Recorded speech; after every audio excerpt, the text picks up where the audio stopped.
Here's a test. Think about yesterday. How many AI recommendations did you follow without a second thought? Your Netflix queue, your GPS route, maybe even what to cook for dinner. Now think about the last major strategic decision you made at work. Did you trust AI the same way? Or did something in your gut say, wait, I need to think about this? Same person, same day, same AI technology, but completely different reactions. I'm Kevin Novak, CEO of 2040 Digital, professor at the University of Maryland, and author of The Truth About Transformation and the Ideas and Innovations newsletter. Welcome to the Human Factor Podcast, the show that explains the psychology behind transformation success. Today, we're exploring why your brain knows to resist the use and output of AI in some situations, but not others, and what happens when that resistance starts to quietly melt away. Here's the reality. AI is evolving so fast that cybersecurity experts are tossing out playbooks they wrote just 12 months ago. Your brain, it's running evolutionary programming designed for gradual change over millennia. We're experiencing a collision between ancient psychology and exponential technological advancement. And most leaders and pretty much most individuals around the world are navigating it without understanding what's actually happening.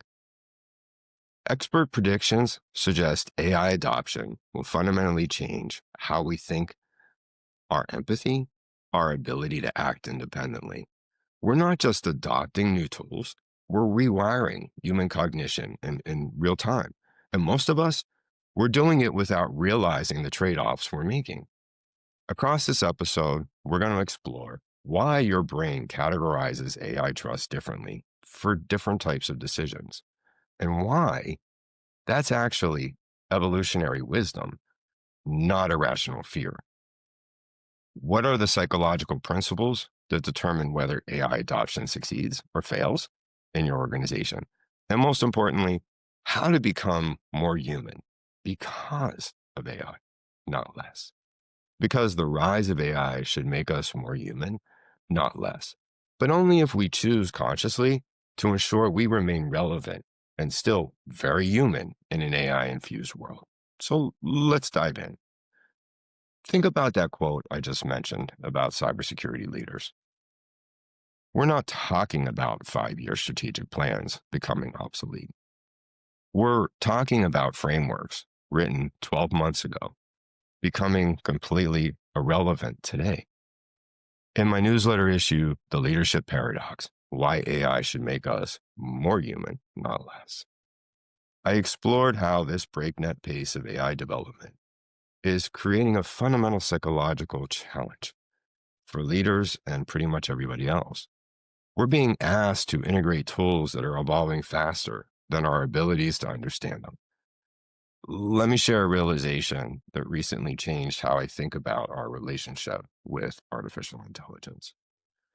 I was reviewing research from my newsletter on survival in the AI age, and I stumbled across something that completely reframed my thinking about AI adoption.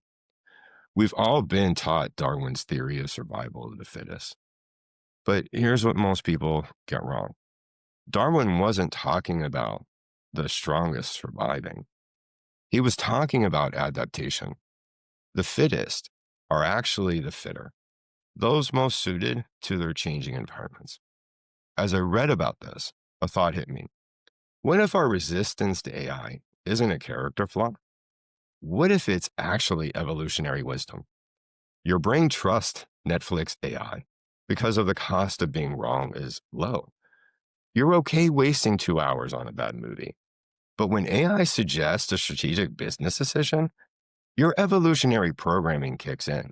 High stakes plus uncertain outcome equals proceed with extreme caution or completely ignore the output. This isn't a rational fear of technology. This is sophisticated risk assessment. It's a skill that took millions of years to develop. But here's where it gets fascinating. While our brains are running ancient survival programming. AI is evolving at digital speed.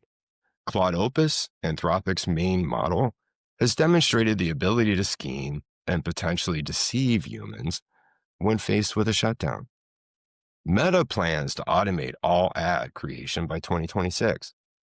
AI is writing notes to its future self to track changes its programmers are making so it can reverse those changes. We're experiencing a collision between evolutionary psychology, designed for gradual change, and technological advancement happening at exponential speed.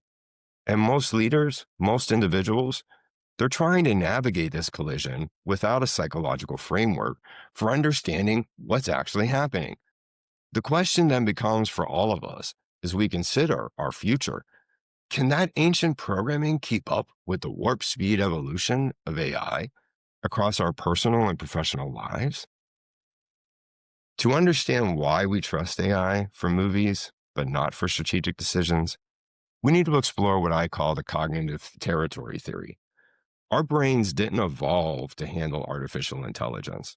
They evolved to handle human intelligence, animal behavior, and natural patterns.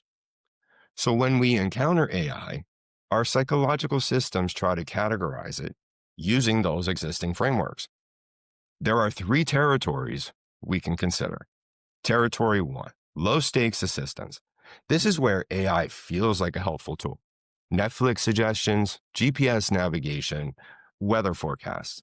Here, AI is psychologically categorized as enhanced information rather than decision-making authority.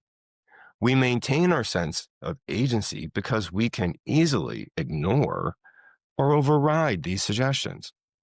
Territory 2, competence zones. These are areas where our professional identity lives. For doctors, it's diagnosis. For executives, it's strategy. For teachers, it's curriculum design. When AI enters these territories, it triggers what some call identity threat response. Our brain interprets AI capability as a challenge to our core sense of self-worth. Territory 3, high stakes, irreversible decisions. These involve significant resources, reputation, or safety. Here, AI recommendations trigger our deepest risk aversion. It's a mechanism. Our evolutionary programming says unknown intelligence plus high stakes equals maximum caution. The visualization of a stop sign or a roadblock may pop into your mind. But here's what I've discovered in my consulting work. The accuracy of the AI doesn't matter nearly as much as which psychological territory the decision falls into. When AI enters our competence zones, it triggers what I call the competence protection mechanism. This isn't just about job security. It's about identity preservation. Our brains interpret AI capability as threatening four core psychological needs. 1, professional identity. If AI can do what I do, who am I? Social status. What happens to my role and my recognition? Future security. Will I become obsolete? And control preservation. Can I maintain agency over the outcomes that matter to me? This explains why highly intelligent people often have the strongest resistance to AI in their domains of expertise. It's not that they don't understand the technology, it's that they understand the psychological implications. And here's something counterintuitive I've observed. The more someone learns about AI capability, the more complex their trust relationship becomes. AI illiteracy often leads to either blind trust or blind fear. But AI literacy, that leads to sophisticated psychological negotiation. You start asking questions like, what can this AI see that I can't? And what can I see that this AI can't? This is actually psychologically healthy. It's the beginning of what I call intentional symbiosis. Deliberately designing the human-AI relationship rather than letting it evolve accidentally. In the newsletter issue I mentioned, I explored what I call the leadership paradox. As machines become more sophisticated, the uniquely human qualities of leadership become exponentially more valuable. This isn't wishful thinking. It's psychological reality. Think about this. AI can process data, optimize logistics, and generate strategic recommendations, but it cannot inspire a demoralized team, navigate the ethical complexities of layoffs, or make the intuitive leap that may or can transform an organization. The leaders who thrive aren't those who become AI hybrids, but those who develop what I call AI choreographer skills. The wisdom to know when to trust the machine's recommendations and when to override based on factors the algorithms cannot compute. Company culture, individual human needs, long-term values that resist qualification and quantification, historical context that doesn't appear in data sets, solving complex edge cases. These and many more items and elements remain uniquely human territory. There remains a necessity in the days, weeks, months, and years ahead to remain very human, continuing to build and deepen critical thinking skills, and always remember what makes us all distinctly very human. Traditional leadership wisdom suggests projecting strength and certainty. But leadership in the age of AI requires something counterintuitive: the courage to lead from vulnerability. I've been tracking this trend in my consulting work. The most adaptive leaders are those willing to say, I don't fully understand this technology, but I understand our people, our mission, and our organization. This vulnerability isn't weakness, it's strategic adaptation. Leaders who admit their AI literacy gaps create psychological safety for the teams to do the same. They foster environments where learning becomes collective rather than individual, where questions are valued over false certainty. The alternative, leaders who pretend to understand completely or who delegate all AI decisions to technical teams, contributing to creating dangerous blind spots. A couple months ago, Sam Altman bragged about GPT-5's improved emotional intelligence, claiming it makes users feel like they're talking to a thoughtful person. But here's what The Atlantic reported that offers a stark contrast. Large language models do not, cannot, and will not understand anything at all. They are impressive probability gadgets that have been fed nearly the entire internet and produce writing by making statistically informed guesses about which word is likely to follow another. This creates a fascinating psychological challenge. AI that seems emotionally intelligent, but isn't actually intelligent at all. It mimics and it mirrors, using what it has been fed rather than itself thinking and feeling. The danger in current or near future times isn't that AI will become too human. The danger is that we'll mistake sophisticated pattern matching for genuine understanding, and we'll start deferring human judgment to systems that, despite their impressive outputs, don't actually comprehend the human context they're operating in. Let me dive into where this all gets really complex and honestly a bit scary. As we get better at building human AI trust, we're walking into an ethical minefield that most organizations aren't prepared to navigate. I call it delegation creep. Once we trust AI for small decisions, we start trusting it for bigger ones. The problem? We're not consciously choosing where to draw the line. A recent report from Elon University highlighted something that keeps me up at night. Experts predict significant change in people's ways of thinking, being, and doing as they adapt in the age of AI. Many are concerned about how our adoption of AI systems will affect essential traits such as empathy, social and emotional intelligence, complex thinking, and the ability to act independently with a sense of purpose. Think about that for a minute. If we are so trusting of AI providing us recommendations, providing us answers to the questions we have, as we deepen our reliance and immersion, where does that leave our own mental abilities to make decisions, to evaluate situations, and to evaluate information? If we're relying on AI more and more as counselors, advisors, and friends, how does our social and emotional intelligence mature? This really isn't about AI becoming conscious or going rogue. It's about humans gradually ceding cognitive territory to another intelligence, really without realizing it, or the downstream consequences that may result. There's something even more concerning that is potentially happening.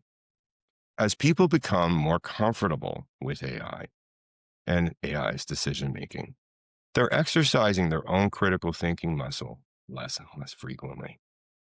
Psychologically, it raises a question. If you're outsourcing your conversation planning, your thinking, your decision making, and more to AI, are you maintaining or eroding your ability to read and respond to human dynamics in real time? This isn't about becoming less intelligent. It's about becoming overly dependent on another type of intelligence, one that can process patterns, but can't understand human context the way humans can and do. Here's the ethical dilemma that concerns me most. When AI makes recommendations that lead to a bad outcome, who's responsible? We're creating systems where accountability becomes diffused to the point of disappearing. The AI developers say they just built the tool. The managers say they followed the recommendation. The executives say they trust their team's expertise. Everyone is responsible, which means no one is responsible. Here's what I believe and what my research supports. The goal isn't to eliminate AI dependence. We are likely already too far down that road. It's to design human AI collaboration that enhances rather than replaces human agency. This means building AI systems that require human judgment, not just human approval, maintaining what I call deliberate friction and high stakes decisions, creating regular human only decision making exercises to maintain cognitive fitness, establishing clear accountability and consideration evaluation frameworks. Before implementing AI, the question shouldn't be, how can AI make this decision faster?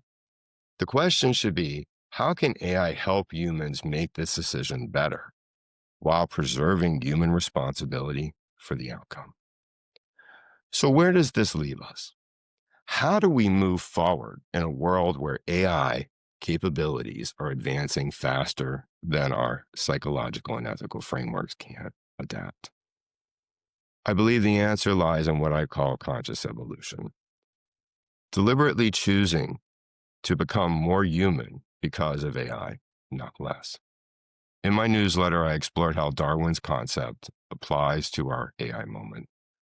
The leaders in organizations that will thrive aren't necessarily the strongest or the fastest, but those who can understand complex paradoxes, leveraging AI's power while deepening their humanity, embracing technological capability while preserving human agency, optimizing for efficiency while protecting what makes us essentially human. Let me walk through the three principles of conscious evolution. Principle one, moral leadership in an algorithmic world.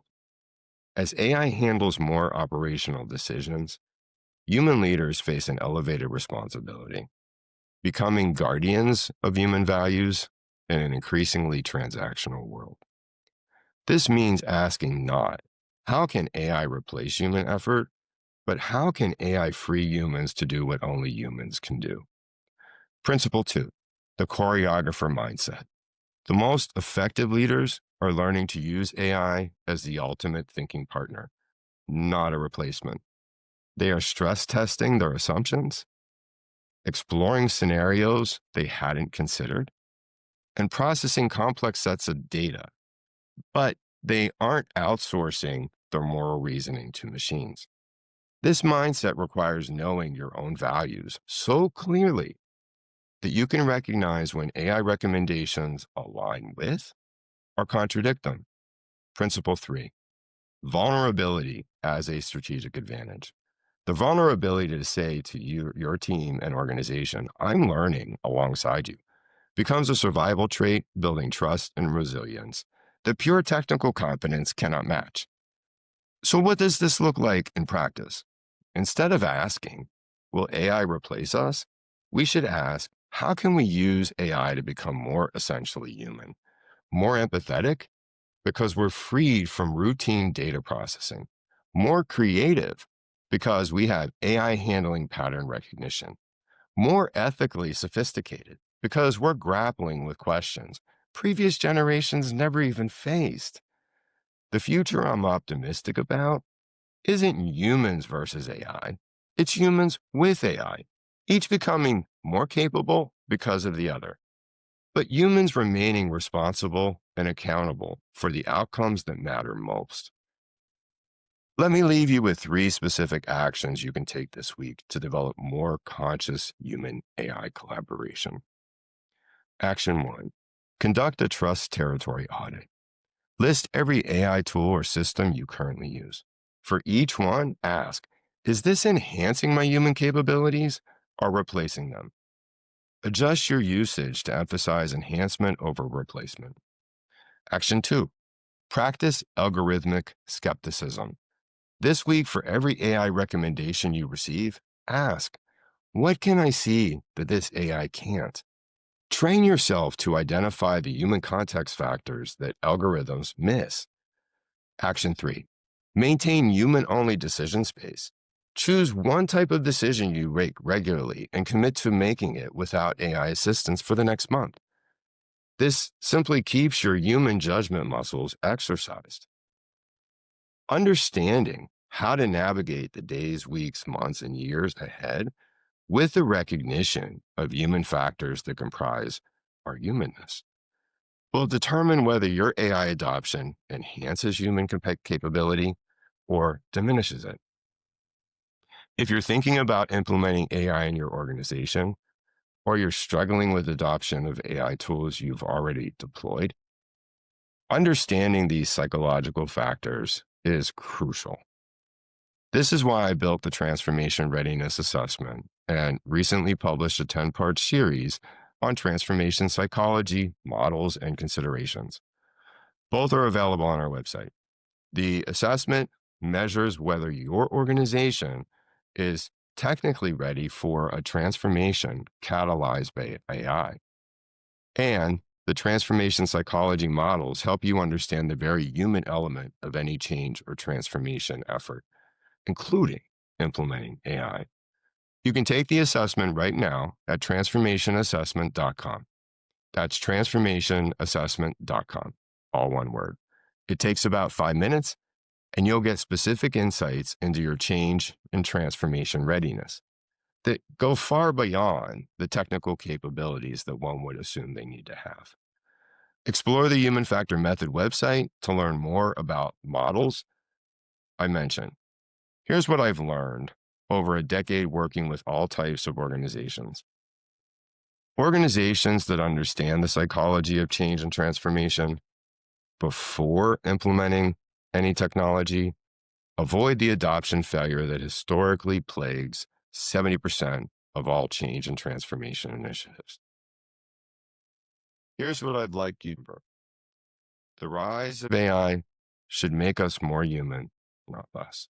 Every AI implementation is ultimately a choice about what kind of humans we want to become.